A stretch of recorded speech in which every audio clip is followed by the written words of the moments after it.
ये कहानी है एक ऐसे गांव की जो देखने में बेहद खूबसूरत था। उसी गांव में एक खुशहाल परिवार रहता था और उसी परिवार में दो लोग थे, पायल और राय स्टार। बचपन से ही राय स्टार और पायल एक दूसरे को बेहद पसंद करते थे, लेकिन उनके घर वाले इस रिश्ते से खुश नहीं थे। उन्होंने कभी भी इनकी शादी को मंजूरी नहीं दी। आखिरकार प्यार ने डर को हरा दिया और राय स्टार और पायल ने घर से भागकर शादी कर ली।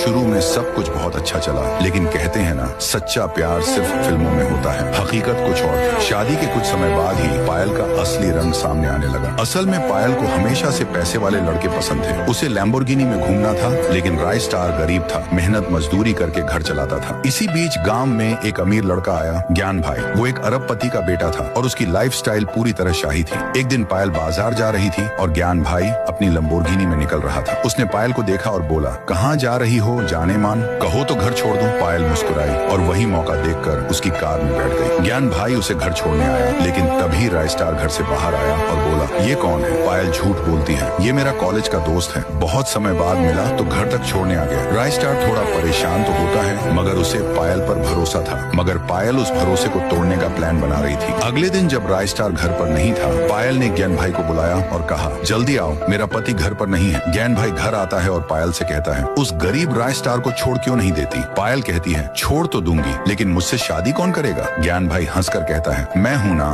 तभी राय स्टार वहां पहुंच जाता है और गुस्से में चिल्लाता है, ये क्या हो रहा है? वो ज्ञान भाई को घर से निकाल देता है और पायल से कहता है, तुमने मुझे धोखा क्यों दिया? पायल रोते हुए माफी मांगती है। राय स्टार, जो अब भी उससे प्यार करता था, एक आखिरी मौका देता है, मगर ये धोखे की सिर्फ शुरुआत थी। अगले दिन पायल ज्ञान भाई से मिलती है और कहती है, हमें राय स्टार से पीछा छुड़ाना होगा। ज्ञान भाई जवाब देता है, ठीक है, कल इसकी कहानी खत्म कर देते हैं। अगले दिन रात को ज्ञान भाई और पायल राय स्टार के घर आते हैं। राय स्टार अपने कमरे में सो रहा होता है। ज्ञान भाई घर में धुआं फैला देता है, सब कुछ तबाह हो जाता है। कुछ देर बाद धुआं हटता है और राय स्टार कमरे में नहीं होता। जैसे ही पायल मुड़ती है, वो देखती है राय स्टार और ज्ञान भाई दोनों उसके पीछे खड़े हैं। राय स्टार कहता है, तुम्हें क्या लगा ये ज्ञान भाई तुम्हारा आशिक है? ये मेरा बचपन का दोस्त है, हम दोनों सिर्फ तुम्हारा इम्तिहान ले रहे थे कि क्या तुम वाकई प्यार के काबिल हो। पायल जमीन पर गिरकर रोने लगती है, माफ कर दो मुझे, मुझसे गलती हो गई। ज्ञान भाई बोलता है, धोखेबाजों को माफी नहीं, मौत मिलती है। और एक गोली चलती है।